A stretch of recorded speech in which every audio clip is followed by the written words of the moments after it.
네, 안녕하십니까. 신원어TV의 신원어입니다.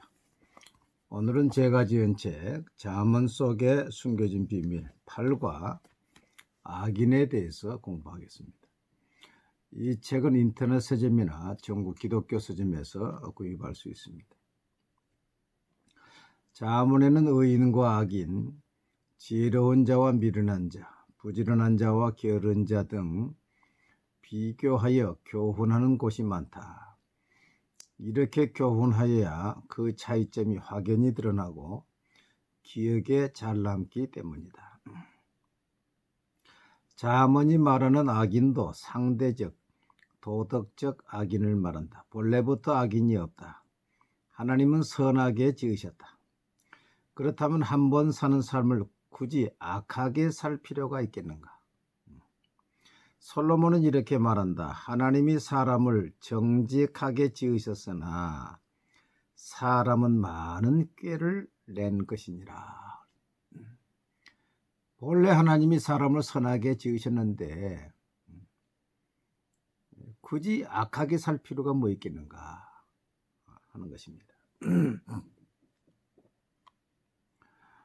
그러면 악인은 어떤 사람인가? 시편 58편 3절에 보면은 악인은 모태에서부터 멀어졌으며 나면서부터 곁길로 나아가 거짓을 말하는도다. 악인은 하나님으로부터 멀어져서 곁길로 정로로 가지 아니하고 곁길로 하나님의 길로 가지 않고 곁길로 나간 자다. 잠언 5장 23절에 그는 훈계를 받지 아니함으로 말미암아 죽겠고 심히 미련함으로 말미암아 혼미하게 되느니라. 악인은 훈계를 받지 않는다. 악인은 미련하다. 잠언 10장 16절에 의인의 수고는 생명에 이르고 악인의 소득은 죄에 이르느니라. 악인은 소득이 많아지면 그걸 가지고 죄를 짓는다. 그래서 부자가 되면은 꼭 가는 것이 있죠. 성적인 타락으로 가든지 노름으로 가든지 향락으로 가든지 갑니다.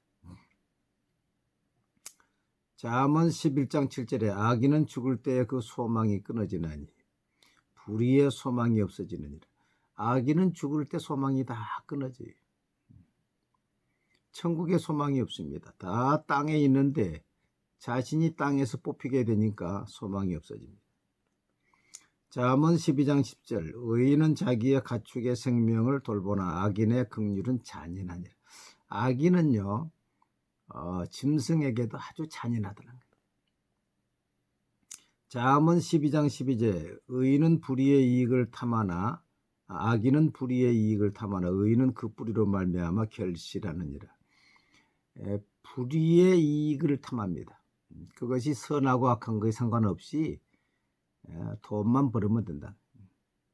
잠언 17장 11절에 악한 자는 반역만 힘쓰나니 그러므로 그에게 잔인한 사자가 보냄을 받으라.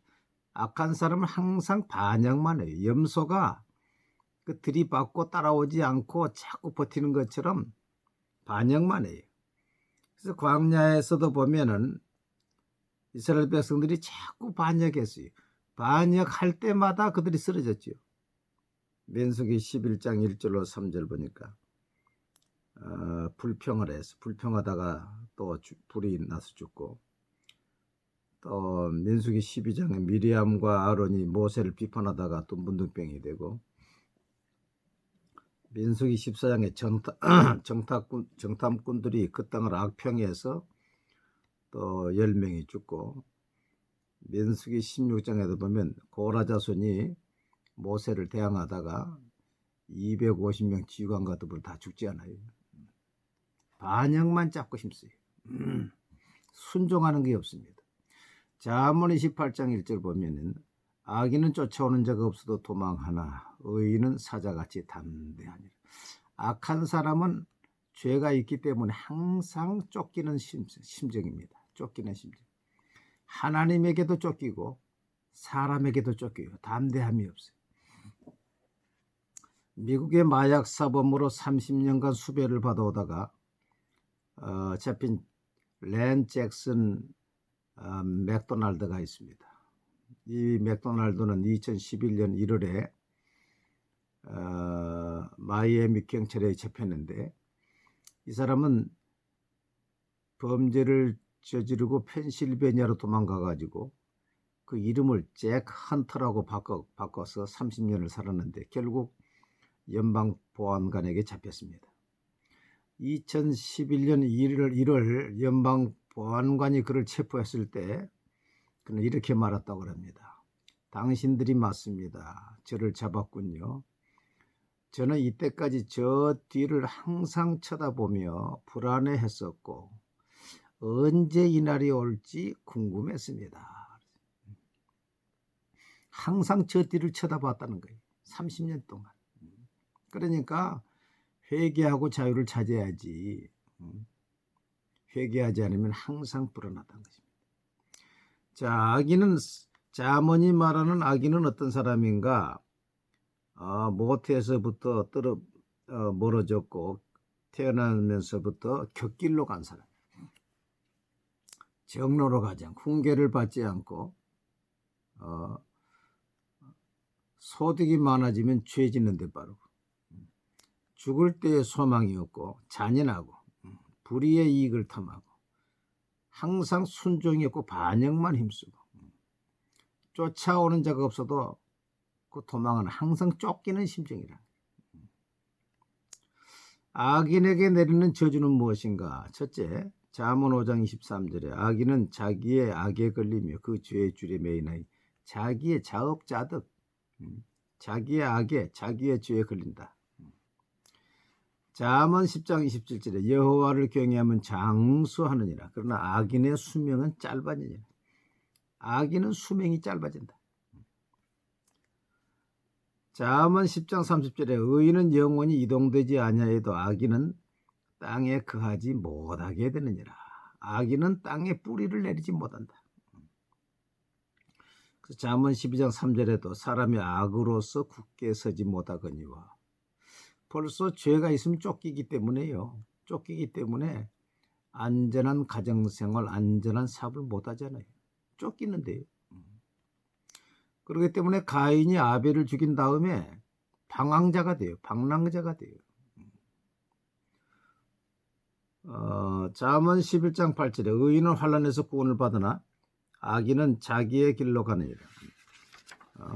그는 항상 하나님의 뜻과는 상관없는 자기의 길을, 죄의 길을 가는 거죠. 잠언 10장 19절에 악인은 선인 앞에 엎드려도 불의한 자는 의인의 문에 엎드리니라. 악인은 결국 선인 앞에 엎드린다. 그래서 가인이 아벨을 죽였지만은 결국 하나님께 인정받지 못하고 에서가 야곱에게 엎드리고 사울이 다윗에게 엎드리고 하만이 모르드게에게 엎드리고 공산주의가 민주주의에게 엎드리죠.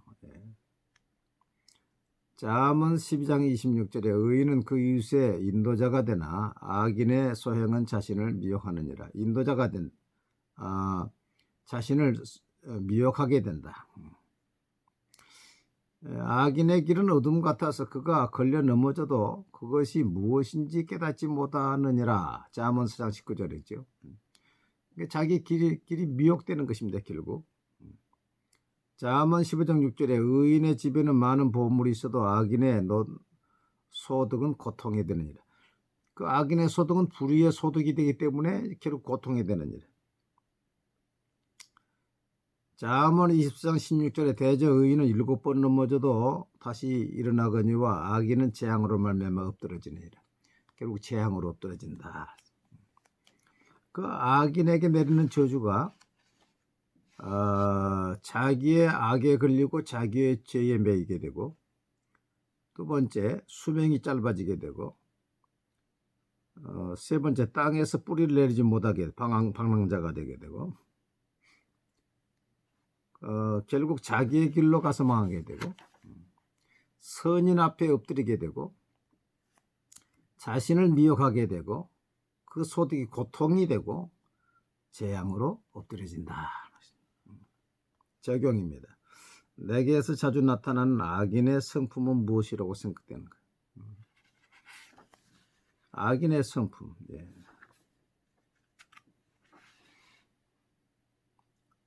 곁길로 가는가, 훈계를 받지 않는가, 소득을 많아지면 죄의 길로 가는가, 잔인하는가, 불의의 이익을 탐하는가, 항상 반역만 힘쓰는가, 이런 성품이 내게서 있는가 살펴봐야 돼요. 왜 악인이 땅에서 뿌리가 뽑히고 정착하지 못한다고 생각하는가? 레위기 18장에 보면 25절에 보면 그 땅도 더러워졌으므로 내가 그 악으로 말미암아 벌하고 그 땅도 스스로 그 주인을 토하여 내느니라. 땅이 주인을 그 사람을 토해내 버린다. 그러니까 뿌리가 내리지 못하죠. 하나님이 쫓아오지요. 세상 법이 쫓아오지요. 땅이 토해내지요. 그러니 뿌리를 내리지 못. 악인에게 잔인한 사자를 보낸다는 말씀은 보면 무엇을 느끼는가? 시편 7편 11절 13절 보면 하나님은 의로우신 재판장이시며 매일 분노하시는 하나님이시로다. 사람이 회개하지 아니하면 그가 그의 칼을 가르시며 그의 활을 이미 당기어 예비하셨도다. 죽일 도구를 또한 예비하심으로 그가 만든 화살은 불화살이로다. 하나님이 죄인을 볼 때에 항상 분노하시는 거죠. 그 심판을 준비하죠. 회개하면은 사함 받는데 회개하지 않으면은 하나님의 칼, 하나님의 불화살을 받는데 이게 누가 집행하느냐? 잔인한 천사가 집행하는 거예요. 그래서 이스라엘 백성들이 광야에서 불평할 때, 원망할 때, 대적할 때 그때마다 재앙이 하나님의 잔인한 천사의 보냄을 받는 거죠. 악인과 의인, 축복과 저주의 삶은 나의 결단에 달려있다. 당신은 어느 길로 가기로 작정하는가? 이거 중요합니다. 악인과 의인, 축복과 저주의 삶은 나의 결단에 달려있는 것입니다. 그래서 성경은 이렇게 이야기하고 있어요. 신명기 30장 19절 20절 내가 오늘 하늘과 땅을 불러 너희에게 증거를 삼노라. 내가 생명과 사망과 복과 저주를 내 앞에 두었은즉 너와 내 자손이 살기 위하여 생명을 택하고 내 하나님 여호와를 사랑하고 그의 말씀을 청종하며 또 그를 의지하라. 그는 내 생명이시여 내 장수이시니 여호와께서 내 조상 아브라함과 이삭과 야곱에게 주리라고 맹세하신 땅에 내가 거주하리라. 생명과 사망, 복과 저주는 내가 어느 곳을 택하느냐에 따라 달려있는 것입니다. 하나님은 내와 내 가족이 살기 위해서 생명을 택하라 그랬어요. 하나님을 택하라 했어요. 여러분 지금까지 어떻게 살아왔습니까? 악한 자로 살고 자기 길로 행하고 살아왔다 할지라도 오늘 이 말씀을 듣고 생명의 길, 하나님의 길, 축복의 길을 택하리라 작정하면 되는 것입니다. 작정하면 되는 것입니다. 그러면 여러분의 인생도 자손도 그 영혼도 복을 받게 되는 것입니다. 감사합니다.